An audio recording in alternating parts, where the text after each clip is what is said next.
Quer se dar bem no Enem?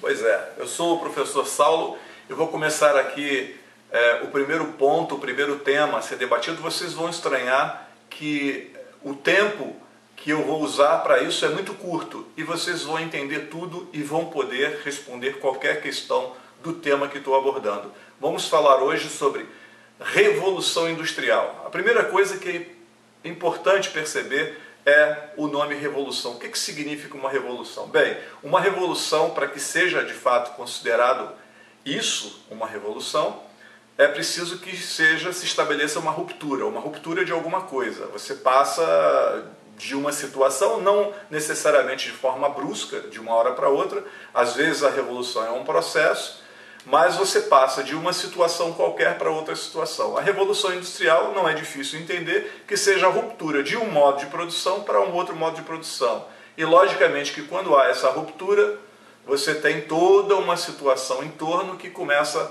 a mudar também, que acompanha. Ela tem uma reação, uma consequência que é em cadeia, né? Então o primeiro ponto que já vimos é uma ruptura. Revolução Industrial é uma ruptura. Uma ruptura de quê? Do modo de produção. Ok? Então, já estamos falando aqui o quê? Já estamos percebendo que em Revolução Industrial é preciso pensar do ponto de vista da economia, embora também a política esteja bastante envolvida, mas numa situação mais secundária, né? A economia é mais importante nesse aspecto. Costumam dividir a Revolução Industrial em primeira Revolução Industrial, segunda Revolução Industrial. Eu particularmente acho isso uma grande bobagem, porque é tudo só uma revolução, é apenas um processo de aperfeiçoamento. E o que é essa revolução? Que ruptura é essa? Bom, nós temos, antes do que consideramos o processo, o modo de produção, vamos ver, artesanal, né? Com os artesãos, os manufaturadores, né? que começam a produzir integralmente aquilo que eles querem, o produto. Por exemplo, eu vou fazer um banco de madeira e eu corto a árvore, eu acho aquilo que vai dar o brilho no produto, que vai dar o brilho na cadeira. Então eu martelo os pregos, eu pego a madeira, eu lixo a madeira. Então eu faço todo o processo, eu sou conhecedor de todo o processo da construção de um banco de madeira, de um assento de madeira em forma de banco, né?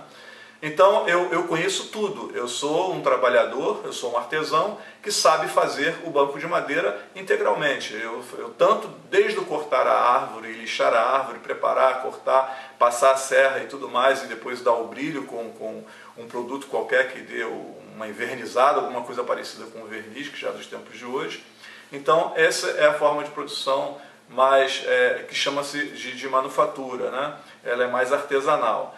E o que chamam de segunda Revolução Industrial, na verdade, é quando passa desse processo de produção para um processo de produção mais mecanizado, né? Que isso já vai mais já sai do processo do século XVII, século XVIII. Foi quando, na verdade, aconteceu, quer dizer, foi o processo de Revolução Industrial primeiro, para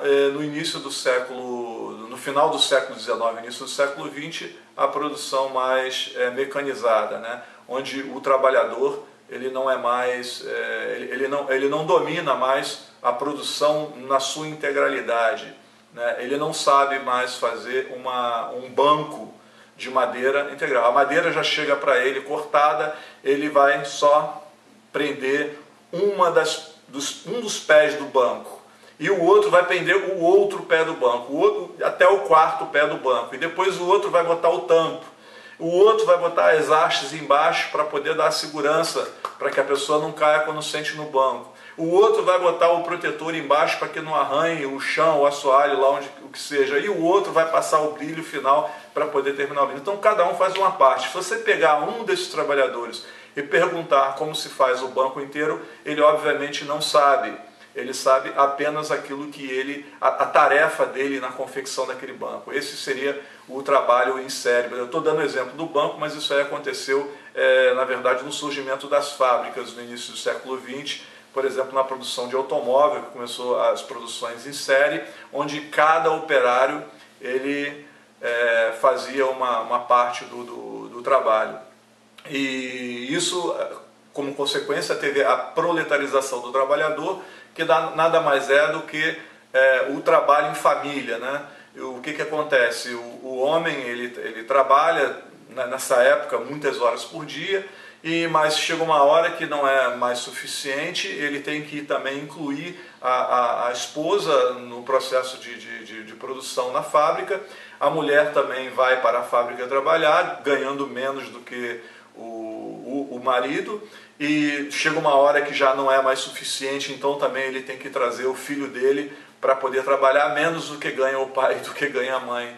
E essa é a questão do proletariado, né? Que na verdade é a riqueza produzida pela prole, né? Na verdade pela família toda. Então essa é uma questão fundamental para o entendimento da Revolução Industrial. Então a Revolução Industrial ela foi muito importante no momento da história, porque é um processo onde a economia muda completamente, o processo de produção muda completamente. Você sai do modelo, né, do modelo feudal, e depois toda a economia ela está ancorada na produção agrícola e começa a ter uma modificação. Primeiro surgem os artesãos, a manufatura, até chegar então na produção mecanizada, onde você já tem uma classe trabalhadora. Essa classe trabalhadora, essa que o Marx chamou de alienada, porque ela só faz uma parte do trabalho, ela não faz isso integral, diferente do artesão na manufatura. Alienado por quê? Porque ele não conhece o produto todo que ele ajuda a produzir, ele só conhece uma parte e ganha por aquela parte que ele faz, né? Então, esses trabalhadores que chegaram nas fábricas, na verdade, eles são oriundos da produção agrícola, que começou a entrar em decadência. A necessidade, a demanda já não existia, não que a produção agrícola tivesse entrado em decadência, mas embora antes da Revolução Industrial tivesse havido uma crise, né, também na produção de alimentos, mas ela continuou e continuou nesse período de Revolução Industrial também mais mecanizada, porque algumas máquinas começaram a ser produzidas e substituíram a mão de obra nos campos.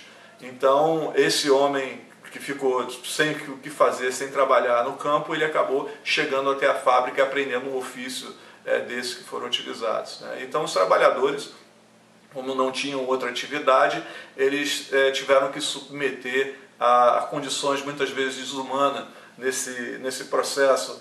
E os donos das fábricas, eles eram os burgueses, né, que já numa situação, já num processo histórico, tinham lutado primeiro por enfraquecer o poder das monarquias, que concentravam toda a economia sob o poder deles, né, da nobreza, e eles pagavam muitos impostos e acabaram também desejando ter uma parcela do poder político, né, como grandes contribuidores de impostos e produtores, né, primeiro na primeira fase da Revolução Industrial, que é a manufatura, até depois um grande número de burgueses investindo na construção de fábricas, ganhando dinheiro, explorando essa mão de obra que veio do campo para poder trabalhar em série, enfim. Então, esse basicamente é o tema central da Revolução Industrial. O resto é muito fácil de pensar o que aconteceu em torno disso.